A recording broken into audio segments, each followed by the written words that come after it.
Bueno, retomamos el programa Racing Táctico, así que nos vamos a dar el lujo, como dijimos en el primer bloque, de hablar con el presidente del Departamento de Historia, Fernando Paso Violafrers.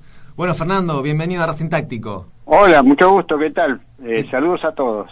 ¿Qué tal? ¿Cómo va? ¿Cómo la está llevando con el tema de la pandemia y todo esto? Bien, bastante bien, abocado más a Racing todavía, así que me vino bien para seguir investigando, estudiando y repasando todo lo que ya investigué y publiqué, y bueno, siempre encontrando algo más para agregar o para corregir. Justamente estamos en la misma situación en donde, bueno, quizás tenemos un tiempo disponible y qué mejor que aprovecharlo que repasar la historia del club. Quizás nosotros desde que laburamos mucho el día a día con los partidos del fin de semana, los demás deportes, se nos hace muy complicado, digamos, recurrir a lo que es la historia de la academia, y la verdad que aprovechamos este tiempo y primero, claro. Bueno, agradecerle por salir al aire y que vamos a tener una extensa charla.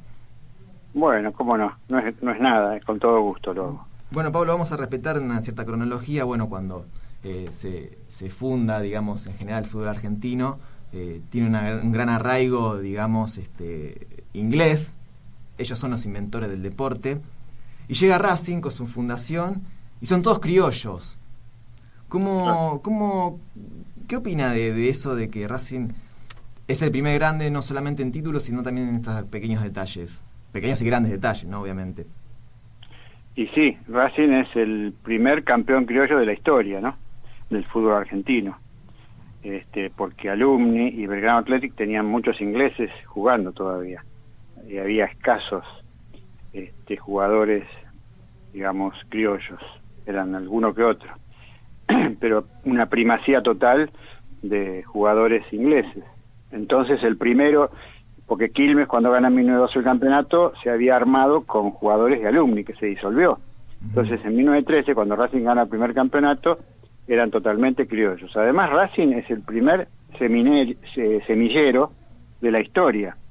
Forma equipos, tienen torneos extras o torneos internos entre todos sus asociados, y forman 8 o 10 equipos, y de allí salen las cuartas de fierro, de esos equipos del 9.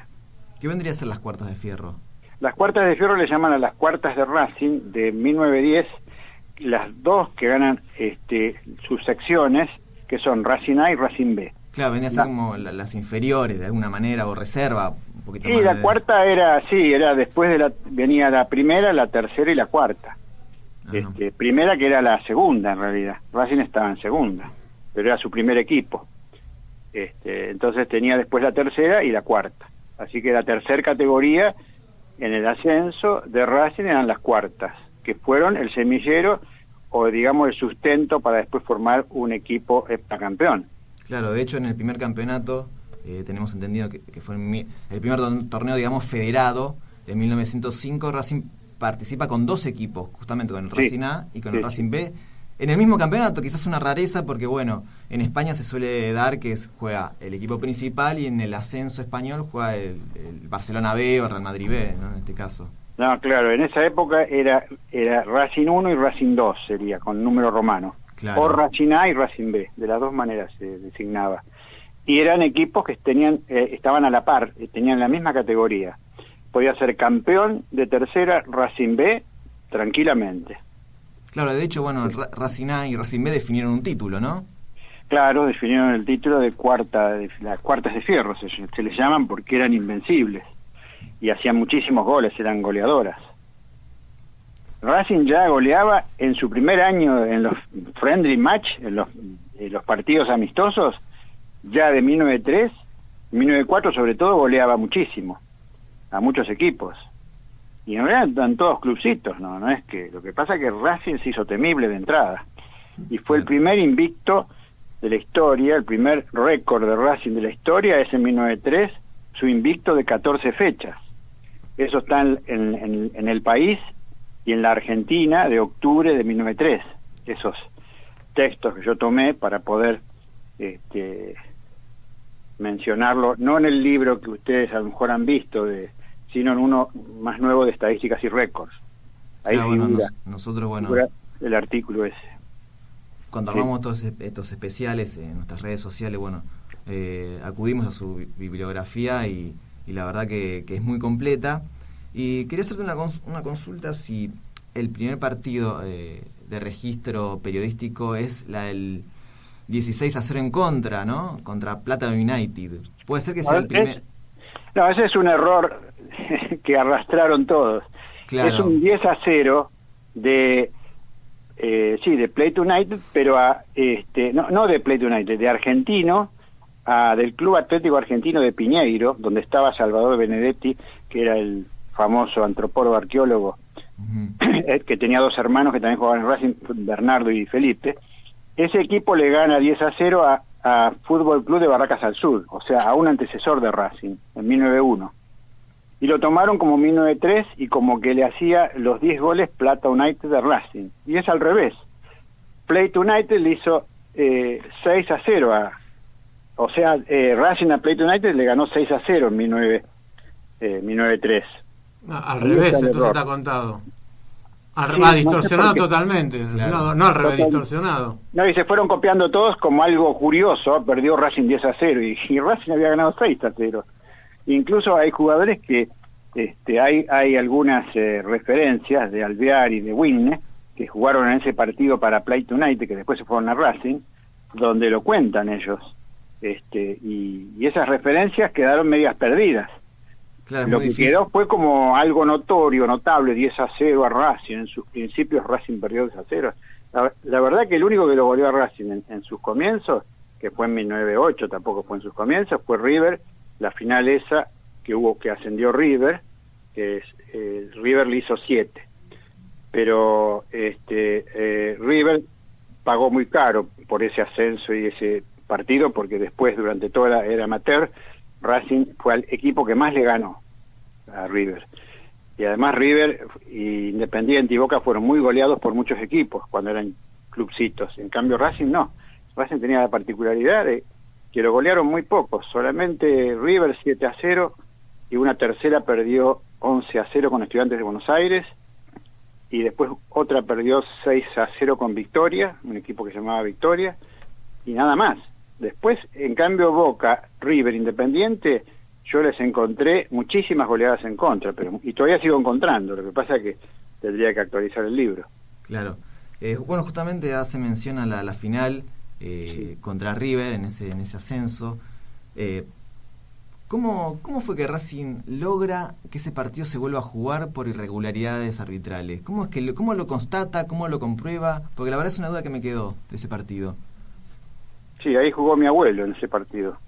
Pablo Freire, justamente. Teníamos la duda no, lo sacamos de idea de que era familiar suyo. Era mucha casualidad junta, ¿no? Para que no, sí. no tenga algo que ver. El papá de mi mamá, por eso me agregué un apellido más. Encima que mi apellido es doble, con mi abuelo me puse el tercero. No, que genial porque es referencial a la historia del club. La verdad que Freire, que fue uno de los primeros goleadores, ¿no? El primer goleador grande de la historia de Racing fue él, por eso después lo nombraron años después socio honorario, en mérito a lo que aportó a Racing en el momento ese que se formaba el equipo, en el 7, 8, 9, para después ser el 10 ascender.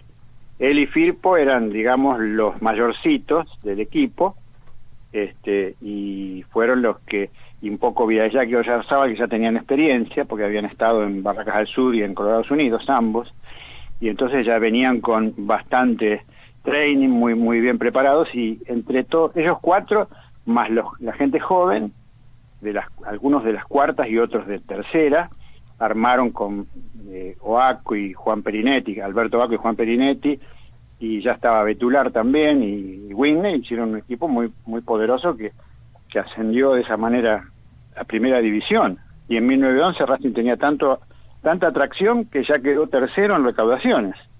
En 1911, apenas ascendido. Sacó el triple que Boca y el doble que Independiente y que River. Solamente estaba atrás de Alumni y de Porteño, nada más. Alumni que seguía ya en el final de lo que era la máquina que era Alumni, y Estudiantil Porteño, que también eran partidos con Racing. Era como no un clásico, pero era mucha rivalidad. No pudo ser clásico porque jugaron un año solo en el 11. Yo lo tenía... Claro. Perdón, lo tenía visto como... Alumni perdió 3-1 con Racing la primera vez que se enfrentaron en la historia. Sí. Y después Alumni le ganó a Racing 5-1, que es una de las pocas goleadas que tiene Racing en primera división en el amateurismo. De hecho, en la década gloriosa, que fue la de 1910 en adelante, Claro. el único, digamos, la única derrota dolorosa fue esa contra Alumni, que era el Que no único... fue, sí, dolorosa para nosotros que lo vemos ahora en las estadísticas, pero para ellos no, para ellos era honroso perder con Alumni, porque era una máquina Alumni. Claro. En ese momento Alumni era lo que después fue Racing, ¿no? Claro, sacó más barato de alguna manera. Y sí, Y además goleaba Alumni que... Sí. Bueno, después lo hizo Racing, ¿no? Exactamente. Racing logra hacer que, al ser todos criollos, que la liga se tenga que las reuniones se tengan que hacer en español, ¿puede ser? No, que tenían que hacerse en idioma español. Claro, perdón. ¿En idioma Estaba español? pensando en el club español. No. Que lo sufriríamos después en los 80. En los pero 80 bueno. lo sufriríamos. Sí, en castellano, en español, sí, por supuesto. Sí, ya venían peleándola, porque los ingleses habían estado ya 10, 15 años en todas las reuniones del Consejo Amateur, se hablaba en inglés, y entonces eso traía problemas cuando ya empezaron a ver, porque solamente Racing no era criollo, también era criollo Barraca Central, era criollo Argentino de Quilmes. Racing fue el primer campeón criollo, pero no equipo criollo. O sea, hubo equipos que eran también, muchos que eran la mayoría, o italianos, españoles, ¿no? Claro. Equipos de italianos y españoles. Hoy vivimos una época que, bueno, la cargada, la chicaneada entre equipos rivales, clásicos, es muy frecuente. Y revisando en las redes sociales, ¿no? Encuentro una cargada de un hincha independiente que dice despectivamente de nosotros, ustedes los ingleses, porque, bueno, tomando en referencia el nombre del club en sí. Y la verdad que nada más alejado de la realidad, porque Racing es completamente criollo. Y de inglés solamente tiene el nombre, que ni siquiera es una referencia británica, sino de una revista francesa, ¿no? Sí, francesa, sí. De un equipo que era Racing de Roubaix, no Racing de París. Todos creen que es Racing de París. Ajá. En 1902 sale campeón Racing de Roubaix. Roubaix es una ciudad de Francia cercana a París. Roubaix. Y el Racing ese de Roubaix, por ahí, ahora hay Racing de Lens, Racing de Estrasburgo. Hay muchos otros Racing. ¿no? En ese momento era el campeón en 1902. Y como el campeonato allá terminaba a mitad de año, en junio, entonces tenía la revista Vida y Jack Sí. de junio, más o menos, de junio del 2. Y la llevó en marzo del 3 a la reunión. Y él le gustaba el nombre. Y le gustó a todos el nombre, Racing Club. Y bueno, ahí quedó. Claro, recordemos que fue... Racing arrancó como Barracas al Sud, después se desprendió Colorados United, Sí. Colorados Unidos, para castellanizarlo, Sí. Y de nuevo se volvieron a juntar porque, bueno, cada uno por su lado no lograba muchas cosas. Claro. Y la reunión se hizo en la tablada, ¿puede ser, de Avellaneda? Y las reuniones se hicieron en distintos lugares. Claro. En los Tres Ombúes, que era una quinta, que era de los Lamures, después estaba... ¿Dónde quedaba eso? Porque busqué referencia donde donde estaría hoy el lugar exacto y no encontré. Claro, lo que pasa es que habría que... yo en mi libro puse un plano de Avellaneda, no sé si lo vieron ustedes. No. Claro, no dice la tablada, no está la tablada. Claro. Dice otros cuadritos que había y está la ubicación de Racing, la de Roca y O'Gorman, que estuvo 2 años, nada más del 4 al 6. Claro, eso sí la vimos, que está más cerca del río esa ubicación. Esa está un poquito más al este, y hacia Isla Maciel, digamos, ¿no? Claro. No llega a Isla Maciel, pero está más allá. Que ahí jugó nada más que un año nada más, o pocos años. Sí, jugó del entrado el 4 y en el 6 hubo una inundación muy grande ahí en Avellaneda y todo Maciel desbordó el arroyo Maciel. Fue una inundación gigantesca. Entonces trataron de buscar un terreno mejor, que Claro. no volviera a pasar eso, porque usaron la cancha de Argentino de Quilmes en el campeonato del 6.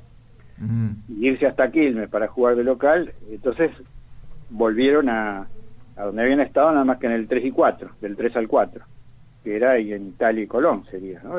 Alcina y Colón. Sí, Colón. Sí, la verdad que uno cuando repasa la historia, sobre todo las historias deportivas, ¿no? de club, también hay que hacer referencia y mucho a situarse en la situación social en aquellos años, porque exacto. la verdad que usted lo mencionaba recién, que en ese momento, hoy ir de Avellaneda a Quilmes es un tramo muy corto, pero en aquella época donde la tecnología no era muy, la tecnología motriz no era muy grande, ¿no? Ya iban en tranvía a caballo, después apareció el eléctrico, pero imagínese de todo. Claro. Y si no, el ferrocarril, que era lo que apareció como importantísimo elemento de transporte, ¿no? Claro, de Avellaneda a Quilmes en caballo, y hoy se la regalo, y la verdad que y Capurro iba a caballo a la canchita de Racing. Antonio Capurro. Sí, yo vi una foto y Amaro Giura también iba. Amaro Giura era de los primeros socios y se iba a caballo en 1903, 1904 a los partidos, estos friendly match que iban 200, 300 personas. Es increíble, ¿no? Y Racing estuvo invicto que ningún otro equipo, porque Boca perdió enseguida con los Cívicos, River también perdió, Independiente, todos fueron perdiendo. Y Racing fue el que más tardó en perder, digamos, de todos los clubes, no solamente de los grandes de ahora, de los clubes que había en ese momento. De hecho, Racing juega muchos amistosos con equipos de lo que era Barracas, pero Barracas del lado de Capital, claro. Con la Boca, era como una zona muy muy unida culturalmente, ¿no? De hecho, Avellaneda se llamaba Barracas al Sur, ¿no? Y uno se da cuenta de que eran zonas como muy muy unidas para estas cosas, ¿no? Para amistosos. Y a Barracas y Boca le decían Barracas al Norte. Y claro. El Riachuelo era Riachuelo de los navíos en su primer momento. Era todo como un bloque macizo eso. Sí, eran las barriadas donde se jugaba más al fútbol, en Barracas al sur y en Barracas al norte. Y porque la expansión urbano-demográfica de la ciudad fue por ese tentáculo sur. Después también fue para Flores y para Belgrano. O sea, 3 tentáculos, uno para cada casi punto cardinal, digamos. No llega a ser eso, pero más o menos. Era como la puerta de inmigración, ¿no? Avellaneda. También, sí, la Boca había muchos inmigrantes italianos, ¿no? También. Y con Boca jugaba Racing amistosos, con Barracas Juniors también, con equipos no solamente con Remember o con Riachuelo. Riachuelo después fue Sportivo Barracas, porque se mudó de Piñeiro, que era ahí cerquita de donde estaba Racing, Villa Piñeiro. Se mudó a Iriarte y Luzuriaga, después Sportivo Barracas hizo un estadio grande. Claro. Bueno, vamos a hacer una breve pausa. Vamos a una breve pausa, enseguida volvemos con más Racing Táctico acá con Fernando Viola. Y volvemos para la segunda parte. Enseguida volvemos.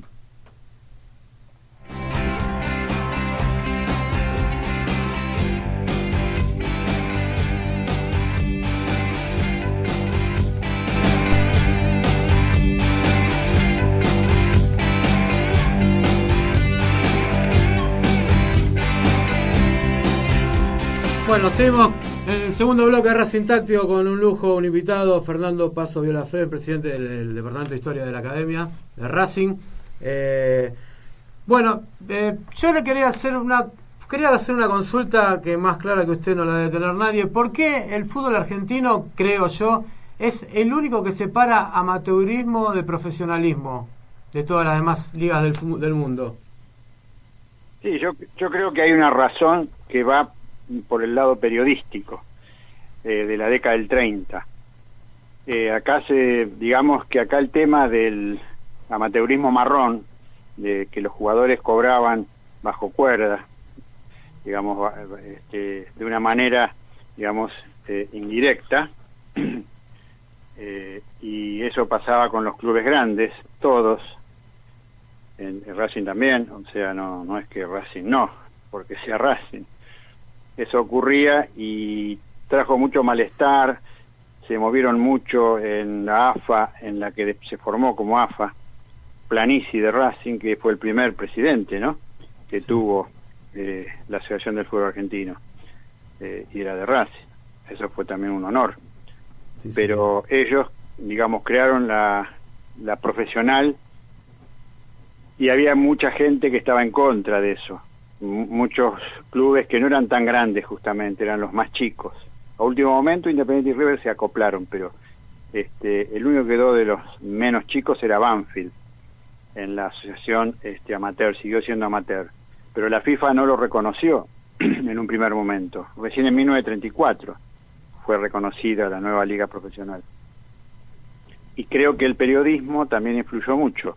Era como que hacían un borrón y cuenta nueva y dejaban atrás el amateurismo y empezaron a contar los campeonatos desde 1931. Entonces además hubo un tácito, se aceptó tácitamente por parte también del periodismo racinguista o de los mismos de Racing. No había historiadores todavía tampoco que historiografiaran el fútbol, solamente Escobar Babio, que entre paréntesis tío abuelo mío también, por parte de la esposa del hijo de Fers, de Dora Babio. Esa es una de las razones. Después el periodismo también influyó en los diarios, en las revistas, en los libros de fútbol, Solo Fútbol, en todas esas revistas o publicaciones que siguieron dando la información. Era ridículo, porque yo mismo me daba cuenta que estaba mal. Digo, ¿cómo? Desde 1931 y todos los equipos de Italia empiezan en 1800 y pico, exactamente, los de Inglaterra, los de Europa. Entonces ya se veía ese malestar.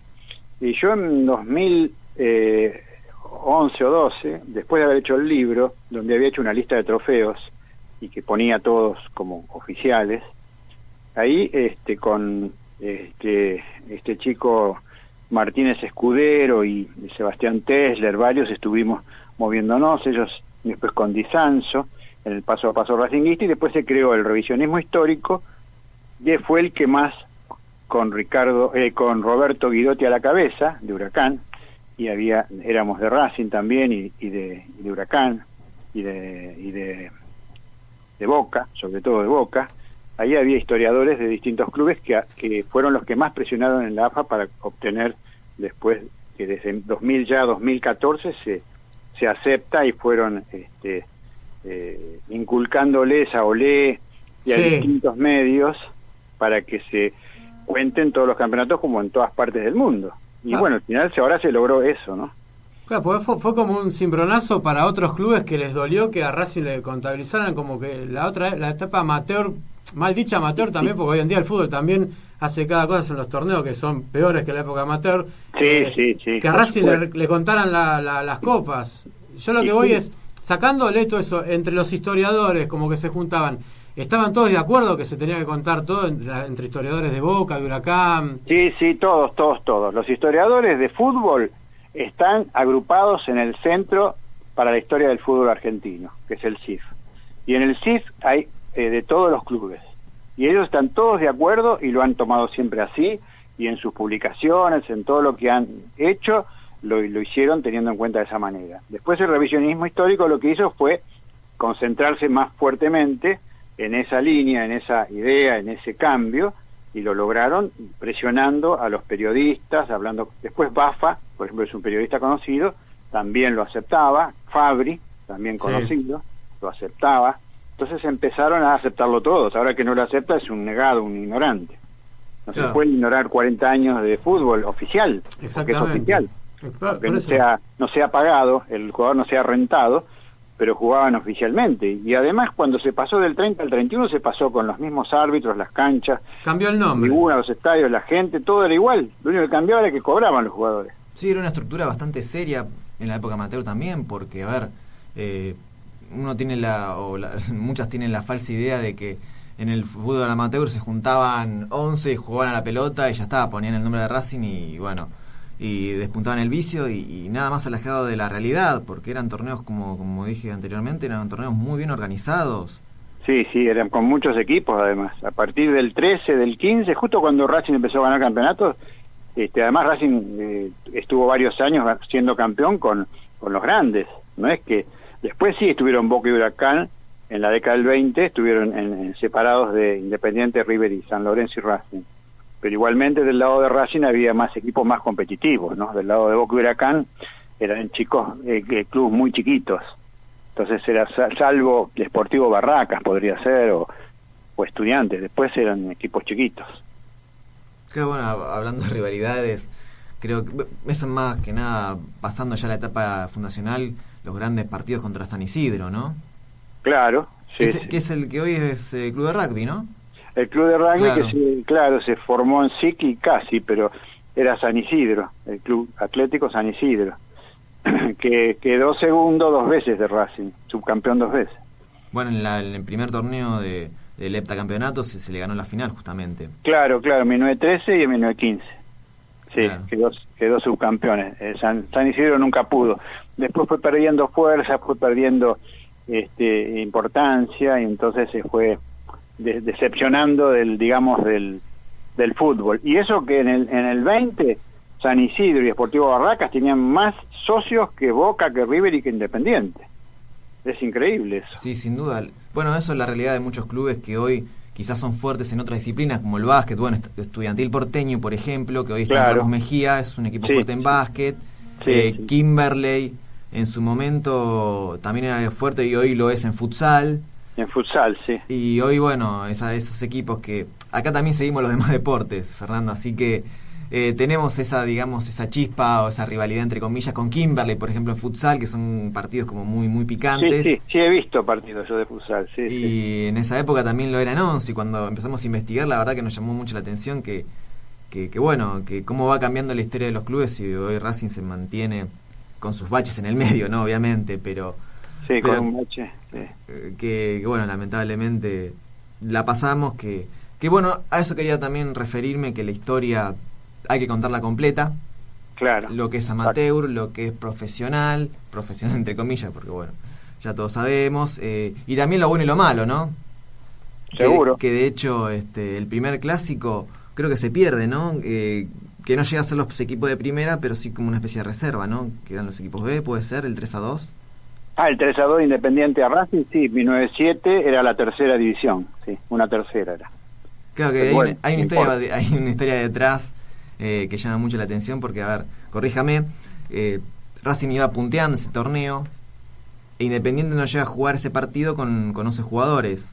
Se iba a jugar en forma amistosa, y el técnico de Racing pide jugarlo oficialmente, para así sacar una diferencia de goles, todo eso. ¿Estoy más o menos rumbeado? Sí, algo de eso hay, yo he leído. Independiente venía de perder 21-0 con Atlanta y 14-1 con San Isidro, cuando tenía que jugar con Racing. Entonces Racing le hizo cargadas. En 1907 ya estaba mi abuelo, eso lo contaba mi tío, el hijo de mi abuelo, que en los ferrocarriles, en los muros, en las paredes ponían 40-0, claro. Después de venir perdiendo así, y los de Independiente que entrenaban mañana, tarde y noche. Ajá. Porque no querían perder por goleada con Racing. Al final terminaron ganándole 3-2. Es increíble, ¿no? Fue un batacazo, porque Racing venía ganando todos los partidos. Claro, sí, Racing ganaba todo. Igual ese año salió campeón de la Copa Competencia Racing, claro. Copa Competencia del diario. Esa sí, salió campeón. Pero después, claro, Independiente se bancó muchas goleadas de Racing en las categorías inferiores, tal es así que cuando termina la época amateur, Racing tiene 80 títulos, 41 más que Independiente, que queda segundo con 39. Contando en todas las categorías, ¿no? Claro, contando todo, la verdad que... Sí, contando la primera edición tiene 21 títulos Racing, Independiente tiene, creo que eran 6 o 7. Claro. Pero igual tenía el triple, ¿no? También le podemos contar el campeonato del ascenso, ¿no? Que también fue un gran campeón en 1910, que asciende. Asciende Racing. Sí, quería hacer una pregunta sobre las camisetas. Hoy en día, bueno, vemos que el fútbol actual sacan camiseta cada 3 partidos prácticamente. Y quería preguntarle la cronología. Racing arranca con la blanca, ¿no?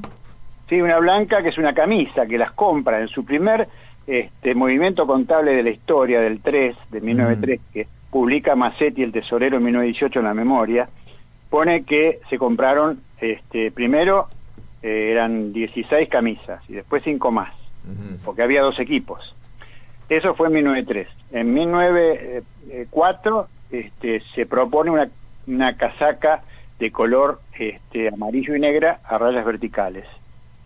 Se avivan algunos socios y dicen, no, esa es la de Peñarol. A la semana la sacaron. Y queda una azul y blanca. ¿Hola? Sí, estamos escuchando. Una azul y blanca que después se hace azul con una raya en el medio blanca, o sea, invertido el sentido de la de Gimnasia, de Esgrima La Plata. Ajá. O sea, que predomina más el azul que el blanco. Y luego la celeste y blanca a propuesta de Werner, que era un presidente que estuvo 5 años como presidente, no Artola, sino Werner, porque en Wikipedia ponen Artola, que estuvo desde el 1903 a 1909 más o menos. Y está todo mal eso. Fue Werner el que estuvo todos esos años como presidente. Y en la Asamblea del 10 propone, por ser el año del centenario, del 1910, sí, ¿no? El año de la Revolución de Mayo del 10, son 100 años, que sean celeste y blanco los colores como la bandera argentina. Y todos dicen que sí, por supuesto. Se aprueba por unanimidad y a partir del 11 ya Racing compra las casacas, o se hace diseñar las casacas celestes y blancas. Y en el 13, en una publicación del diario La Mañana del 31 de mayo del 13, sale que el Consejo Amateur propone para la selección nacional idénticos colores a los de Racing. En homenaje, digamos. Eso es increíble. Sí, o sea que la misma selección nacional... Se copió Racing. Se copió Racing. Sí, claro. Hay que decirlo. No, pero con otra disposición, ¿no? Distinta, tiene más blancas que celestes, creo. Claro. El orden de las bandas, ¿no? Sí. Bueno, de hecho es muy famosa la imagen del ascenso. Bueno, investigando un poco todo sobre este especial, el material fotográfico es escaso, por lógicas razones. La verdad que la tecnología fotográfica de aquellos tiempos no era muy variada. No, claro. Y nunca se pudo saber si usó la camiseta, la casaca de 4 cuadros rosa y celeste, por lo mismo, ¿no? Porque nunca hubo una foto. Claro, eso es lo que me llamó la atención. Si uno busca fotos de aquella casaca en esos tiempos, la verdad que no se consigue. No, solamente a veces como conmemoración, que es es una transmisión oral, eso no es un documento fehaciente, porque no hay actas tampoco, no hay nada. Pero bueno, se utiliza una vez se utilizó la de Peñarol, creo, una vez se utilizó la celeste y rosa. Pero claro, bueno. la de Peñarol era de Coso, ¿no? De Barracas al Sur, cuando se desprende Colorados United. Claro, exacto, sí, también. Claro. Sí. El primer estadio de Racing ya en el lugar donde se encuentra ahora, ¿cuánta capacidad fue hecho? ¿Para cuánta gente? ¿El estadio? Sí, la cancha vieja de Racing, ¿no? La cancha vieja la primera. Llegó a juntar 50.000 nada más. Pues más o menos como Boca, River, Independiente, más o menos igual todos. San Lorenzo, todos igual. Era el máximo, porque entraban todos parados, apretados, y claro, se calcula que hasta 50.000. En cambio el estadio fue diseñado para 130.000, sí, y después llegó a tener 120.000 con Celtic. Con Celtic, es el récord del fútbol argentino. Pero claro, cuando comienza el primer estadio, la primera cancha de madera de Racing, yo por lo que pude ver así en archivos, en muy poco tiempo Racing tuvo que ampliarlo. Sí, además ya en la década del 10 se usaba para la selección argentina. Usaban el estadio de Racing. Si vos miras bien los diarios o las síntesis donde dice cancha de Racing siempre, para la selección nacional, ¿no? Épocas que no eran seleccionados en sí, sino eran combinados nacionales, ¿no? También combinados, sí. Claro, que era más juntar lo mejor de cada equipo y jugaba mucho con los uruguayos, que era lo más cerca que teníamos. Sí, uruguayos o rosarinos, sí, eran combinados, sí. Es verdad. Y cuando Racing iba al interior, a las giras que hacía, también jugaba contra combinado de Tucumán, combinado de Mendoza, claro, distintos combinados. Bueno, cabe mencionar que en sus años se jugaba campeonato de una sola rueda, con lo cual, digamos, entre comillas, sobraba mucho tiempo, ¿no? Y se empleaba para, jugar amistosos internacionales, gira por el resto del país, ¿no? Sí, correcto, sí, eso sí. Algo que pasa también en la actualidad, ¿no? Haciendo una comparación, que hicieron un campeonato, quizás, donde sobra calendario, y inventaron la Copa de la Superliga, ¿no? Por eso las referencias son muy habituales entre una época y la otra, ¿no? Y algo para que ustedes tengan en cuenta, lo puedan decir o escribir o algo, Racing gana los campeonatos de 1914 y de 1919, por ejemplo, ¿no? Del heptacampeón. Y repite 100 años después, esos dos. Es verdad. Es verdad, único caso, único equipo, único grande, que pudo darse el gusto de repetir a los 100 años, festejar esos dos campeonatos. Es verdad, no le había prestado atención, es verdad. Sí, por eso es muy muy importante estos títulos, estos 3 títulos o 4 títulos que ganamos en el 14, 2 en el 19 y el de sexta, ¿no? 4 títulos originales. Fernando, para hacer una referencia más personal, ¿cómo le surge la pasión por la historia, no? Ah, sí, me encanta. Y me surgió el día que se me cayeron los pantalones en la Biblioteca Nacional, que descubrí que mi abuelo era goleador de segunda. Yo no sabía. Yo había ido a investigar a Racing, porque un editor me pidió para hacer un libro de historia, y yo no era investigador ni periodista ni nada, era geógrafo en todo caso, investigador de cartografía, y sabía investigar, tenía metodología, había hecho tesis en la universidad, bueno, todo eso me permitió escribirlo bien al libro, pero cuando voy a la hemeroteca y encuentro a mi abuelo con 22 goles, goleador de la segunda división, que le llevaba 3 a uno de Estudiantil Porteño, creo que era, o sea, era el goleador de toda la segunda división, en el primer año en Racing, que estaba. Y bueno, ahí yo ya, el libro, el editor me abandonó, pero yo seguía haciéndolo. Era más personal, digamos. Aparte, a su abuelo, la verdad que le alcanzó pocos años para ser el goleador máximo del equipo. Porque ya en los primeros 2 años hizo una cantidad de goles impresionante. Sí, llegó a Racing en el 7, hizo 22. Pero ya ha venido a hacer muchos goles en Belgrano Athletic y en Tigre también. Ajá. No en Tigre el actual, Sí. en otro Tigre. Ajá. Ya había hecho unos cuantos. Yo creo que venía con 50 goles a Racing. Ah, Y por eso, como él se mudó a Avellaneda, ahí fue, porque el padre de él tenía ovinos en Azul y los traía a las barracas de Avellaneda. Entonces él se mudó a Avellaneda y ahí nació mi mamá. Yo podía haber sido de Avellaneda. Después mi mamá se mudó a Mar del Plata y nací en Mar del Plata yo. Ujú. Pero mi abuelo estaba en Avellaneda y bueno, ahí los de Racing lo acapararon enseguidita, lo aprovecharon, un jugador con experiencia. Bueno, bien. Y la pucha que cumplió fue bastante. rápido. cumplió sí. un poquito.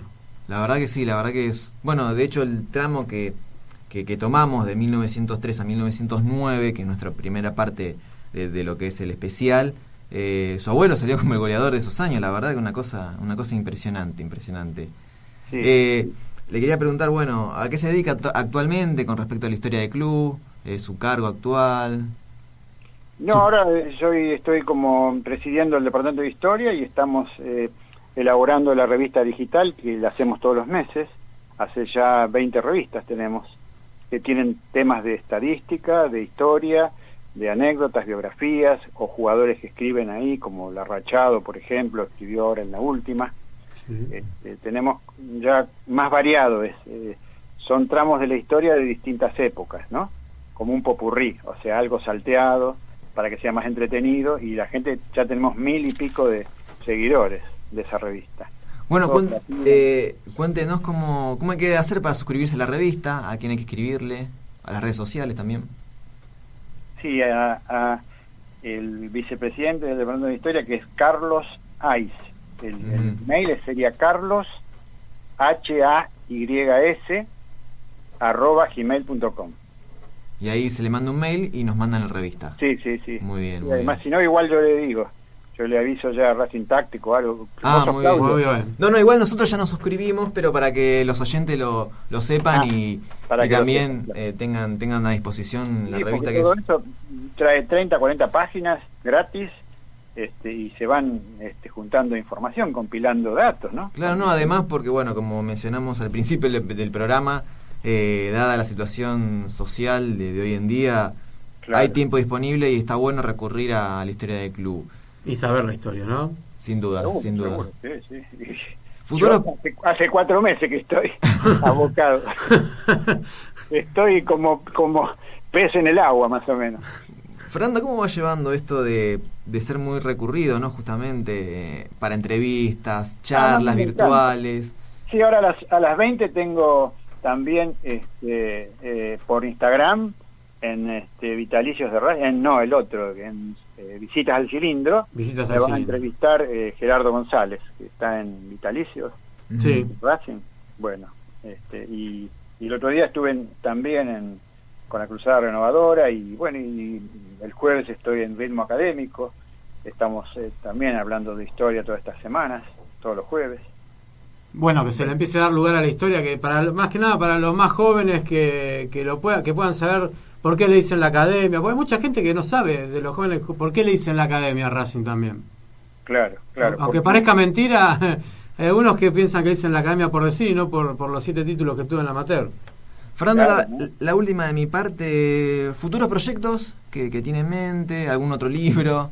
Sí, el libro que sigue al 30 que llegó al 31, que fue de 1898 a 1931, ahora estamos haciendo el de 1931 a 1967. Ya lo está casi listo, lo que pasa que, bueno, ahora para imprimirlo con toda esta situación, y no sé cómo haremos, si no, se repartirá digitalmente, no sé. Porque ahora lo importante es que la gente pueda tener la información, que le llegue a la gente, a los Exacto. racinguistas, que los racinguistas estén orgullosos y fuertes cuando hablan y argumentan frente a los de todos los demás clubes, que tengan muchos sólidos fundamentos de la grandeza de Racing, ¿no? Que es mucha. Es increíble. Yo no hablé nada del 3 al 9, ¿eh? No saben ustedes los campeonatos esos del 5, 6, 7, Racing salía tercero, segundo, campeón de tercera, campeón de Copa Competencia. La Copa Sociedades Italianas, la Copa de Bomberos también. No, sí, no, también los amistosos, el primer internacional con Wanderers en el 1908, que hizo 2 goles mi abuelo también ahí. Claro, Montevideo Wanderers. Que Racing Claro, se lo Montevideo cruza. Wanderers, sí, fue el primer, Claro. digamos, internacional de la historia de Racing, 1908. Que después se vuelve a enfrentar muchísimos años después en la Libertadores del 2015. Sí. Que la página oficial hace referencia a aquel partido contra el equipo claro, uruguayo. Sí. Sí, a mí me habían preguntado también. No sé si fue en ese momento. Seguramente. Bueno, la verdad, Fernando, fue un placer inmenso. Qué cortito, ¿qué es esto, Dios?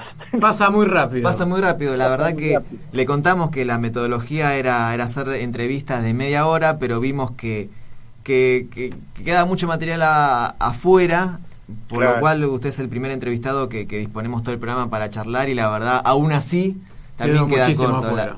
La verdad que fue un placer. Igualmente para mí también. Le vamos a enviar el programa entero, así ya lo tiene de recuerdo, y lo puede Bueno, escuchar muchas cuando guste. Así que Y ya lo estaremos llamando otra vez para seguir. Sí, cuando quieran. Sí, yo seguramente estoy acá, ¿eh? lo vamos sus a molestar, órdenes. lo vamos a molestar A seguramente. vuestra disposición, muchachos. Sí. Bueno, Fernando, la verdad que fue un Me encanta. placer. Un placer también. Le mando un abrazo. Un abrazo. Adiós. Saludos, Fernando. Muchísimas gracias. Pasaba Fernando Paso Viola Freres, presidente del Departamento de Historia de Racing. Impresionante todo La lo que verdad- nos contó. la verdad que un lujo. Lo que quedó afuera. Un Porque esto es lujo. para darlo, seguir hablando y hablando y hablando y mucho más. La verdad No, que, la bueno, verdad vuelvo a decirlo que- de antes. Felicitaciones, Claudio, por el laburo No, que está hiciste. bien, la verdad que Todo tuyo. gracias a ustedes por el espacio que me dieron para realizar todos estos especiales. Es el momento ideal, como dijimos al principio del programa, con toda la actualidad, con todos los centuriones, con todos los Mateos Garcías, con todo eso, que está la otra rama del programa que lo hace muy bien, como Nico, como Manuel. Pero bueno, en estos días nos dedicamos más que nada a la historia, y la verdad que es un placer que uno se da, y es el momento ideal. Así es. Bueno, estamos llegando al final del programa. Nos queda un minutito antes que nos vayamos. Bueno, la verdad que muy bueno. Lo de hoy quedó mucho para hablar. Siempre queda mucho para hablar de Racing. Nunca.